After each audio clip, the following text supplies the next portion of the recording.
오늘에게 주시는 말씀은 창세기 41장 1절에서 8절 말씀입니다. 만 2년 후에 바로가 꿈을 꾼즉 자기가 나일 강가에 서 있는데 보니 아름답고 살찐 7암소가 강가에서 올라와 갈밭에서 뜯어먹고 그 뒤에 또 흉하고 파리한 다른 7암소가 나일 강가에서 올라와 그 소와 함께 나일 강가에 서 있더니 그 흉하고 파리한 소가 그 아름답고 살찐 7소를 먹은지라. 바로가 곧 깨었다가 다시 잠이 들어 꿈을 꾸니 한 줄기에 무성하고 충실한 7 이삭이 나오고 그 후에 또 가늘고 동풍에 마른 7 이삭이 나오더니 그 가는 7 이삭이 무성하고 충실한 7 이삭을 삼킨지라. 바로가 깬즉 꿈이라. 아침에 그의 마음이 번민하여 사람을 보내어 애굽의 점술가와 현인들을 모두 불러 그들에게 그의 꿈을 말하였으나 그것을 바로에게 해석하는 자가 없었더라. 어디서 해결할 것인가? 라는 제목으로 은혜를 나누겠습니다. 첫 번째, 하나님께서 정하신 때가 되면 반드시 이루어집니다. 2년이 지나고 바로가 꿈을 꾸었습니다. 술 맡은 관원장은 복직되고 떡 굽는 관원장은 처형된 지 2년이 지나자 바로가 꿈을 꾸었습니다. 이때는 요셉이 애굽으로 팔려온 지 13년이 되는 해였습니다. 요셉은 30세가 되었습니다. 이제 요셉도 자신의 꿈이 이루어지지 않는다는 사실을 느낄 만큼 오랜 시간이 지나고 나이가 들게 된 것입니다. 요셉이 30세가 되었지만 꿈이 이루어질 가능성은 전혀 없어 보였습니다. 요셉은 여전히 감옥에 갇힌 죄수일 뿐이었습니다. 그러나 요셉이 완전히 절망적인 상황에 빠진 그 순간 마침내 하나님의 계획이 움직이기 시작했습니다. 사람의 눈에는 아무 희망이 없어 보이는 바로 그 순간 하나님께서는 가장 완벽한 때에 하나님의 계획을 이루기 시작하셨습니다. 이로써 요셉은 애굽의 총리가 될지라도 그것이 자신의 능력이 아니라 오직 하나님의 은혜로 된 것임을 분명히 깨닫게 될 것입니다. 하나님의 계획은 가장 완벽한 때에 가장 좋은 방법으로 가장 적절한 시기에 이루어집니다. 아무리 많은 시간이 지나고 상황이 절망적이어도 하나님께서 정하신 일은 반드시 이루어집니다. 아브라함은 100세가 되어 아무 소망이 없을 때 하나님의 약속대로 아브라함에게 이삭을 주셨습니다. 다윗도 마찬가지였습니다. 기름 부음을 받았지만 사울에게 쫓겨 떠돌며 다니다가 일생을 끝낼 것처럼 보였습니다. 그러나 하나님의 때가 되자 다윗은 결국 유다와 온 이스라엘의 왕이 되었습니다. 그러므로 우리는 어떤 순간에도 낙심하거나 절망하지 말아야 합니다. 하나님께서 우리에게 크고 놀라운 축복을 약속하셨기 때문입니다.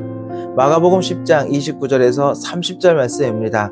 예수께서 이르시되 내가 진실로 너희에게 이르노니 나와 복음을 위하여 집이나 형제나 자매나 어머니나 아버지나 자식이나 전토를 벌인 자는 현세에 있어 집과 형제와 자매와 어머니와 자식과 전토를 100배나 받되 박해를 겸하여 받고 내세 영생을 받지 못할 자가 없느니라.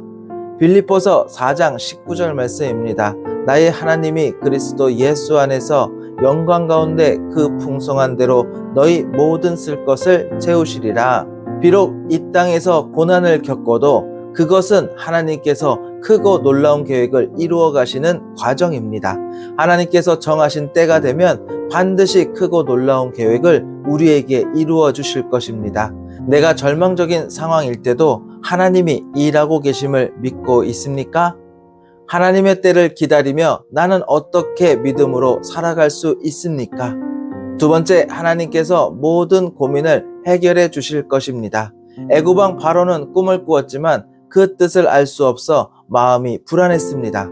바로는 꿈에서 마르고 흉악한 7암소가 살찌고 아름다운 7암소를 삼키는 것을 보았습니다. 또 말라버린 7 이삭이 풍성한 7 이삭을 집어삼키는 장면을 보았습니다. 바로는 애굽의 점술가와 현인들을 모두 불러 그들에게 꿈을 말하였으나 누구 하나 바로에게 꿈을 해석하지 못했습니다. 당연한 것입니다. 바로에게 꿈을 주신 분은 하나님이시기 때문입니다. 그런데 하나님을 알지 못하는 애굽의 점술가와 현인들이 어떻게 꿈의 의미를 알 수 있겠습니까? 마찬가지로 세상은 모든 사람들이 가진 인생의 고민과 질문에 어떤 해답도 줄 수 없습니다.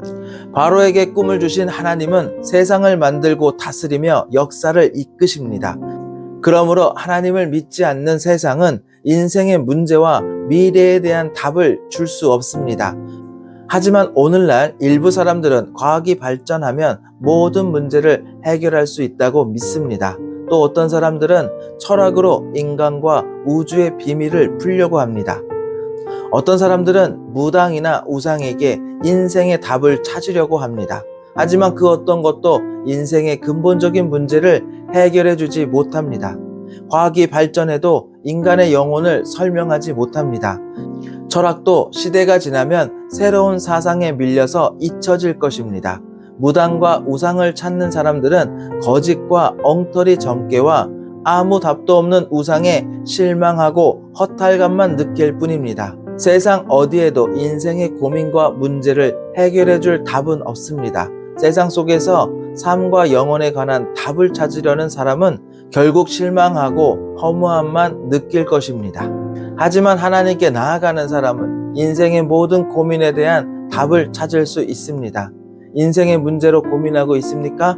세상이 아닌 하나님께 나와야 합니다. 하나님께서 모든 고민을 해결해 주실 것입니다. 인생의 고민을 해결하기 위해 어디에서 답을 찾고 있습니까? 내 고민을 하나님께 맡기고 기도해 본 적이 있습니까? 이사야 57장 13절 말씀입니다.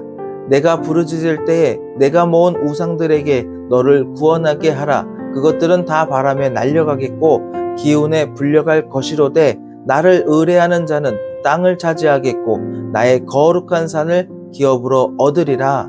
요한복음 14장 6절 말씀입니다. 예수께서 이르시되 내가 곧 길이요 진리요 생명이니 나로 말미암지 않고는 아버지께로 올 자가 없느니라. 살아계신 하나님 아버지, 하나님의 계획은 가장 완벽한 때 가장 좋은 방법으로 가장 적절한 시기에 이루어짐을 믿을 수 있도록 역사하여 주시옵소서.